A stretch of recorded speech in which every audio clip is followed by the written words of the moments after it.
रहमानिर्रहीम जी। मोहम्मद गुलजार Shahid, soil microbiologist.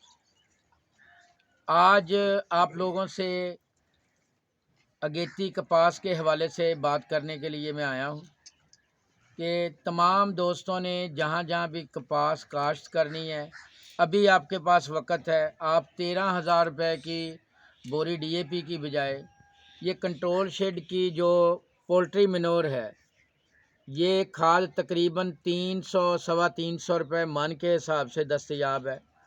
आप अगर 25 से 30 मन ये कंट्रोल शेड की पोल्ट्री की खाद जो है फ़ी एकड़ डालें और इसके साथ तकरीबन एक बोरी यूरिया जो है वो छट्टा करके इसको 5 फाला क्रॉस चला के इसको ज़मीन में मिला दें।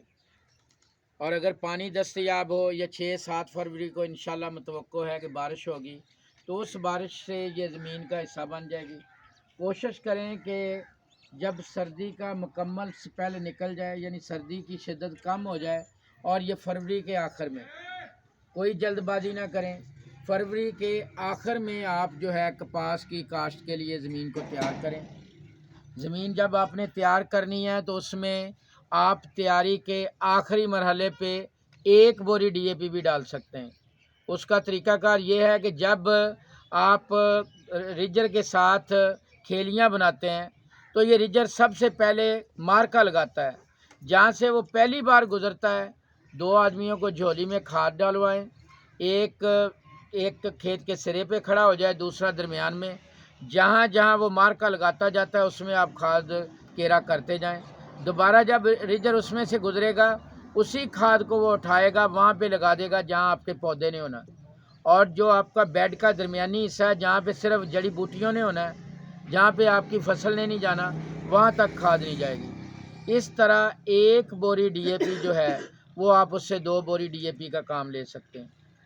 आप की ज़मीन अगर अब हल्की मैरा है, रेतली मैरा है, तो वहाँ पे आप कुछ जो है फास्फोरस के नाइट्रोजन के साथ पोटाश वाली खाद भी दे सकते हैं। कोशिश करें कि जो मंजूर शुदा किस्में हैं उन्हीं का बीज इस्तेमाल करें।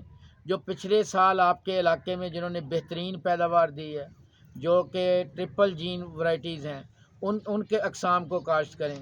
और कोशिश करें कि जो बीज आपने इस्तेमाल करना हो उसको सबसे ज़्यादा मैंने तजर्बे में अपने देखा है कि अगर आप जब गोबर में उसको मल के बीज को फिर काश्त करते हैं तो उससे अल्लाह के फजलो करम से आपका अगाव बहुत बेहतर होता है। तेज़ाब से भी आप उसको डीलिंट कर सकते हैं, यानी उसकी बोर उतारने का जो अमल है वो तेज़ाब से भी कर सकते हैं। लेकिन तेज़ाब की गंधक के तेज़ाब की बजाय अगर आप गोबर में उसको मल के फिर उसको काश्त करेंगे तो इंशाअल्लाह अज़ीज़ इब्तिदा में उस पर फाइटोटॉक्सिसिटी भी कम आएगी और उसका आगाव बड़ा शानदार होगा। आप जहाँ पे आप महसूस करें कि गुलाबी सुंडी के मसाइल थे, वहाँ पे आप उस बीज को जो है वो तेज़ाब से भी उसकी बुर उतारने का अमल कर सकते हैं।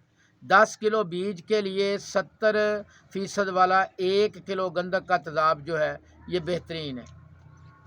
पैंसा रोड की तरफ जहाँ पे पुरानी पुलिस की चेक पोस्ट थी, उसके साथ NH केमिकल वाले हैं, वहाँ से ये गंधक का तेज़ाब आपको 45 से 50 रुपये फ़ी किलो के हिसाब से मिल सकता है। आप अपने जो कपास का बीज है उसकी बोर उतारें। उतारने के बाद उसको ज़हर आलूद लाजमी करें। हम पौधों को उखाड़ के देखते हैं कि इनकी जड़ों को कोई बीमारी तो नहीं है, कोई मसला तो नहीं है, उखाड़ ही नहीं सकते। कोशिश करें कि जो बीज आपने काश्त करना है, सबसे पहले उसमें से सिंकर और नॉन सिंकर यानी पानी में डालें, जो डूब जाए उसको बीज के तौर पे इस्तेमाल कर लें। जो तर जाए, ये हो सकता है कि ये बहुत कम हो, लेकिन वो तैरने वाला बीज अगर आपने लगाना ही है तो अलग लगा लें। जो नीचे बैठ गया था उसको अलग, और उसको जहर आलूद करके आपने लगाना है। जहर आलूद करने के लिए आपके पास टॉप गार्ड दवाई मौजूद है, आपके पास टॉप्सन एम दवाई मौजूद है, आपके साथ पास ज़मीनी बीमारियों के ख़िलाफ़ जो है बड़ी मौसर है सेलेस्ट दवाई जो है ये नया सवेरा वालों की, वो आप लगा सकते हैं। या कोई भी ऐसा जहर जिसमें थायाफनेट, फ्लूडायोक्सिनल ये चीज़ें मौजूद हों, उससे आपने बीज को जहर आलूद करके कोशिश करें कि जो कपास आपने काश्त करनी है उसको 1 अप्रैल से पहले पहले अपनी काश्त जो है वो मुकम्मल कर लें। कपास आपने पिछले साल देखा कि जिन दोस्तों ने अगेती कपास लगाई है, अल्लाह ताला के फजलो करम से उन्होंने ज़्यादा नहीं तो 65-60 मन फी एकड़ पैदावार हासिल की। आप दोस्त भी अगर 60-65 मन फी एकड़ पैदावार हासिल करना चाहते हैं तो आपके पास अभी वक्त है कि ज़मीन की को तैयार करें। जिस ज़मीन में आपने कपास को काश्त करना है, भले वो आपका कमाद मोटी कमाद का वड है या आपका खाली रकबा है, आपके सामने मकई की जो कीमतें हैं वो भी इतनी मुतासर कुन नहीं है। इसलिए कोशिश करें कि अभी कम से कम 25 से 30 मन गोबर वाली खाद और 1 बोरी यूरिया की आप ज़मीन में मिला के उसमें दोहरा हल चिज़ल जो है वो चला के क्रास छोड़ दें उसको, और फरवरी के एंड पे उसको तैयार करके उसमें आप कपास जो है वो काश्त करें। और इस सिलसिले में कोशिश ये करनी है कि आप 2-2 बीज लगाएं। पहले सबसे पहले बीज का जो उगाव है वो मालूम कर लें कि कितने फ़ीसद बीज का उगाव है, उसी तनासब से आप बीज लगाएं। और जब आपने उसमें छिदराई करनी है तो निस्बतन जो बीमार पौधे हैं, जो जहाँ पे पौधे आप महसूस करें कि कमज़ोर हैं, उनकी छिदराई करें। और उनकी छिदराई के बाद अगर आप खेलियों को ख़त्म भी कर देंगे तो उसके कई एक फ़ायदे हैं। पहला फ़ायदा तो ये है कि जहाँ पे पानी की कमी है वो आपके मसला हल हो जाएगा, और दूसरा ये है कि जो थ्रिप्स हैं, थ्रिप्स मिट्टी में अफजाइश पाता है। जब सिर्फ आप हाली चलाएंगे तो जो रस चूसने वाले कीड़े ख़ास तौर पे थ्रिप्स जो है इसकी अफजाइश कम हो जाएगी, और थ्रिप्स का आगाज़ में जो हमला है वो भी कम हो जाएगा।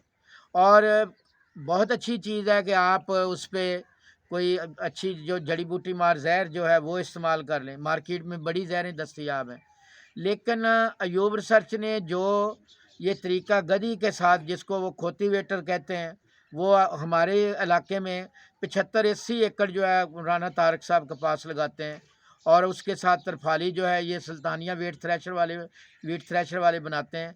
वहाँ से आप तरफाली बनवाएं। 2 आदमी आसानी से एक गदी के साथ 4 से 5 एकड़ जो है उसमें हल चला सकते हैं। खेलियों में भी चला सकते हैं, खेलियों के बगैर। और उससे आप ये कर सकते हैं अगर कि जितनी जड़ी बूटी है इससे तलफ़ कर दें। और ये बात बाकायदा तौर पे जड़ी बूटी मार जहरों के माहिर आशिक साहब, मैंने दोनों ने ये देखी थी कि जहाँ पे हमने जड़ी बूटी मार जहरें स्प्रे करवाई थी वहाँ पे फाइटोटॉक्सिसिटी थी, पौधों पे बुरे असरात थे। इब्तदा में पौधों को धक्का लग गया था। जहाँ पे हमने तरफाली के ज़रिए से जड़ी बूटी को ख़त्म किया था वहाँ पे हमने देखा कि बड़ी शानदार फसल थी। और इसी तरह जहाँ पे बीज का के बोरा तारने का अमल हमने तेज़ाब से किया था, वहाँ पे फसल मुतासर थी। जहाँ पे हमने गोबर में मल के उसको काश्त किया था, वहाँ पे उसकी आगाज़ में ही नशोनमा जो थी वो बहुत शानदार थी। किसी दोस्त का कपास के हवाले से कोई सवाल हो जी, कपास की फसल के हवाले से किसी दोस्त का कोई सवाल हो।